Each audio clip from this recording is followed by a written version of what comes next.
YS Jaganmohan Reddy పాలనలో తెచ్చిన అప్పుల గురించి మాట్లాడిన కొంతమంది మేధావులు గత ప్రభుత్వ విధానాలను విపరీతంగా విమర్శించారు. 14 లక్షల కోట్ల రూపాయల అప్పు చేశారని లేనిపోని అబద్ధాలు ప్రచారం చేశారు. రాష్ట్రం శ్రీలంక అయిపోతోందని అత్యంత దుర్మార్గంగా వ్యాఖ్యలు చేశారు. ఏదో జరిగిపోతోంది అన్నట్లుగా అసత్య ప్రచారాలు చేశారు. అలాంటి మేధావుల్లో ప్రముఖ ఆర్థికవేత్త సూర్యదేవర మహేంద్రదేవ్ ఉండటం అత్యంత బాధాకరం. గత ప్రభుత్వం చేసిన అప్పులను విపరీతంగా విమర్శించిన ఆయన నేటి చంద్రబాబు అప్పులను సమర్థిస్తున్నారు. కేంద్ర రాష్ట్ర ప్రభుత్వాల అప్పులను చూసి ఆందోళన చెందాల్సిన అవసరం లేదని అన్నారు. సూర్యదేవర మహేంద్రదేవ్ లాంటి బుద్ధిజీవులు అలా ఎందుకు మాట్లాడుతున్నారు? జగన్ పట్ల ఒకలా, చంద్రబాబు పట్ల మరోలా వారు ఎందుకు దిగజారి స్పందిస్తున్నారు?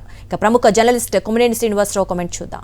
దేశానికి మేధావులు ఎంతో కీలకం. వారు దేశాన్ని నడిపే రాజకీయ నేతలకు సరైన మార్గనిర్దేశనం చేస్తే సమాజానికి మేలు చేసిన వారు అవుతారు. కానీ ఆ మేధావులు కూడా తమ స్వార్థ ప్రయోజనాల కోసమో లేక ఏదో పార్టీకి మేలు చేయడం కోసమో రాజకీయ కోణంలో మాట్లాడితే అది దేశానికి తీరని నష్టం చేసిన వారు అవుతారు. దురదృష్టవశాత్తు కొందరు మేధావుల ముసుగులో ఒక పార్టీ అధికారంలో ఉన్నప్పుడు ఒక రకంగాను, మరో పార్టీ అధికారంలో ఉన్నప్పుడు ఇంకో రకంగాను మాట్లాడుతున్న తీరు ఆందోళన కలిగిస్తుంది. ఆ జాబితాలో ఆర్థికవేత్తగా ఉన్న సూర్యదేవర మహేంద్రదేవ్ కూడా చేరడం బాధాకరం. ప్రముఖ చిత్రకారుడు సూర్యదేవర సంజీవదేవ్ అంటే తెలుగు ప్రజలకు ఎంతో గౌరవం. అలాంటి గొప్ప వ్యక్తి కుమారుడైన మహేంద్రదేవ్ గతంలో వైఎస్ఆర్ కాంగ్రెస్ అధినేత జగన్మోహన్ రెడ్డి ముఖ్యమంత్రిగా ఉన్నప్పుడు చేసిన వ్యాఖ్యలకు, ఇప్పుడు కూటమి ప్రభుత్వంలో జరుగుతున్న పరిణామాలపై వ్యక్తం చేసిన అభిప్రాయాలకు ఎంత తేడా ఉందో చూడండి. ఇది ఆయనకు అప్రతిష్ట అవుతుందా కాదా అన్నది పక్కన పెడితే ప్రముఖ ఆర్థికవేత్తలు చెప్పే విషయాలను కూడా నమ్మకూడదన్న భావన ప్రజల్లో కలగదా? అది మేధావి వర్గానికి సిగ్గుచేటు అవుతుందా కాదా? మహేంద్రదేవ్ 2024 ఎన్నికలకు ముందు ఏప్రిల్ ఎల్లో మీడియాగా గుర్తింపు పొందిన ఈనాడుకు ఒక ఇంటర్వ్యూ ఇస్తూ ఆంధ్రాకు అప్పులే శాపమని వ్యాఖ్యానించారు. ఆయన ఏ ఆధారంతో అన్నారో తెలియదు కానీ ఏపీ అప్పులు 14 లక్షల కోట్లు దాటిపోయాయని విమర్శించారు. అందులో ఏ ప్రభుత్వ వాటా ఎంత అన్నది చెప్పినట్టు లేరనుకోండి. ఇది సరిగ్గా ఆనాటి ప్రతిపక్ష నేత చంద్రబాబు నాయుడు, జనసేన అధినేత పవన్ కళ్యాణ్, బీజేపీ అధ్యక్షురాలుగా ఆ రోజుల్లో ఉన్న దగ్గుపాటి పురంధరేశ్వరి వంటి వారు చెప్పిన అసత్య మాటల మాదిరిగానే ఉన్నట్లు అనిపిస్తుంది కదా. నిరుద్యోగం తాండవిస్తోందని, సంపద సృష్టించకుండా సంక్షేమ కార్యక్రమాలు అంటే ఎలా అని మహేంద్రదేవ్ ఆ రోజుల్లో ప్రశ్నించారు. ప్రత్యక్ష నగదు బదిలీ స్వల్పకాలికంగా బాగానే ఉంటుందని, దీర్ఘకాలంలో అన్ని రంగాలపై దుష్ప్రభావం పడుతుందని ఆయన చెప్పారు. అప్పటి జగన్ ప్రభుత్వం చేపట్టిన స్కూళ్లు, ఆసుపత్రులను నాడు నేడు స్కీమ్ కింద బాగు చేసినప్పటికీ ఆయన సంతృప్తి చెందలేదు. జీడీపీలో అది 5% కంటే తక్కువేనని ఆనాడు వ్యాఖ్యానించారు. కారణం ఏమైనా ఏపీలో కూటమి అధికారంలోకి వచ్చింది. చంద్రబాబు ముఖ్యమంత్రి అయ్యారు, పవన్ కళ్యాణ్ ఉప ముఖ్యమంత్రి అయ్యారు, లోకేష్ కీలక మంత్రిగా మారి ప్రభుత్వాన్ని నడుపుతున్నారు. వారితో పాటు మహేంద్రదేవ్ కూడా ప్రధాని కార్యాలయంలో ఆర్థిక సలహా మండలి చైర్మన్ అయ్యారు. ఇక అంతా ఆలి హాపీస్ అన్నమాట. మొత్తం ఆయన అభిప్రాయాలు కూడా మారిపోయాయనుకోవాలి. తాజాగా ఆయన ఎల్లో మీడియాలోని మరో పత్రిక ఆంధ్రజ్యోతికి ఇంటర్వ్యూ ఇచ్చారు.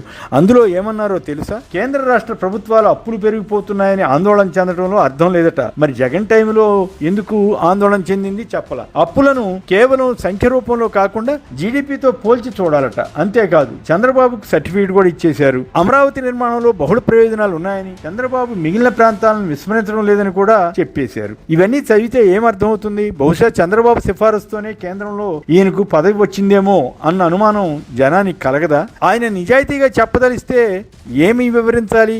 గత ఎన్నికలకు ముందు ఏపీ అప్పు 14 లక్షలుగా ఎందుకు చెప్పవలసి వచ్చిందో వివరించాలి కదా. ఆ పని చేయలేదు. ప్రస్తుతం లోక్సభ ఇచ్చిన వివరాల ప్రకారం ఏపీ అప్పు 6.45 లక్షలే అని ఎందుకు ఉంది అంటే మహేంద్రదేవ్ కావాలనే ఆ రోజున జగన్ ప్రభుత్వంపై బురద వేసినట్లు అవ్వలేదా? జగన్ తన టర్మ్ లో 2 ఏళ్ల కరోనా సంక్షోభాన్ని ఎదుర్కొన్న 5 ఏళ్ల పీరియడ్ లో వైసీపీ టైంలో జరిగిన అప్పు 3.5 లక్షల కోట్ల లోపేనని వెల్లడవుతోంది కదా.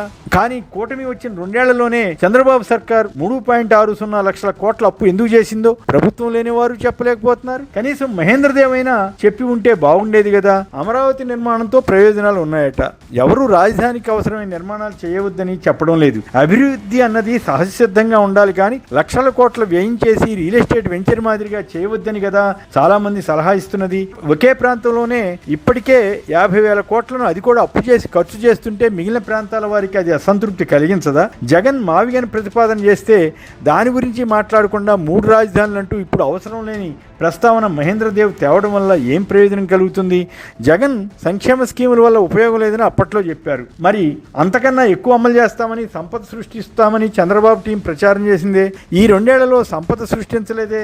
వారు కూడా పూర్తి స్థాయిలో హామీలు అమలు చేయకపోయినా కొంతమేరైనా నగదు బదిలీ చేస్తున్నారు కదా, దానిపై ఈయన వ్యాఖ్యానించాలి కదా. కానీ చంద్రబాబు మరోవైపు ఖజానా ఖాళీ అయిందని, సంపద ఎలా సృష్టించాలో చెవిలో చెప్పండి అని అడుగుతున్నారే. కనీసం మహేంద్రదేవ్ అయినా ఆయన చెవిలో సలహా ఇచ్చి ఉండాల్సింది కదా. ఇక ఈనాడు మీడియా జగన్ ప్రభుత్వం ఉన్నప్పుడు రాసిన కొన్ని అబద్ధపు కథనాలు, పెట్టిన హెడ్డింగులు చూస్తే జర్నలిజాన్ని ఇంత నీచంగా మార్చారా అన్న బాధ కలుగుతుంది. కొన్ని ఉదాహరణలు చూడండి. జగన్ బొమ్మ వేసి రుణకంఠుడు అంటూ హెడ్డింగ్ పెట్టి 10 లక్షల కోట్ల అప్పు దాటించిన ఘనుడు అని రాసింది.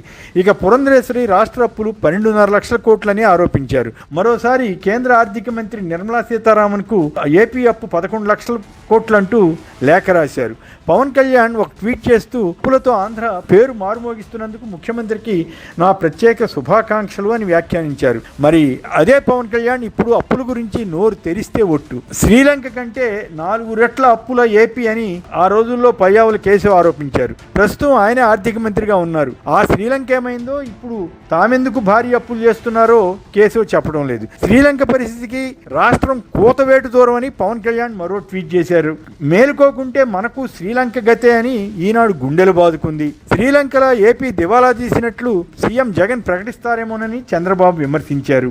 ఇవన్నీ జగన్ ప్రభుత్వంపై ఆ రోజుల్లో ప్రచారం చేసిన అబద్ధాలు. వారు అప్పట్లో చేసిన ఆరోపణలన్నింటినీ ప్రస్తుతం కూటమి ప్రభుత్వం అనుసరిస్తున్న విధానాలతో నిజం చేస్తోందేమో అని ప్రజలు భయపడే పరిస్థితికి నెలకొందని బుద్ధిజీవులు వ్యాఖ్యానిస్తున్నారు. మహేంద్రదేవ్ వంటి వారు ఇప్పుడు కదా వాస్తవాలకు అనుగుణంగా స్పందించి సరైన సలహాలు ఇవ్వాల్సింది.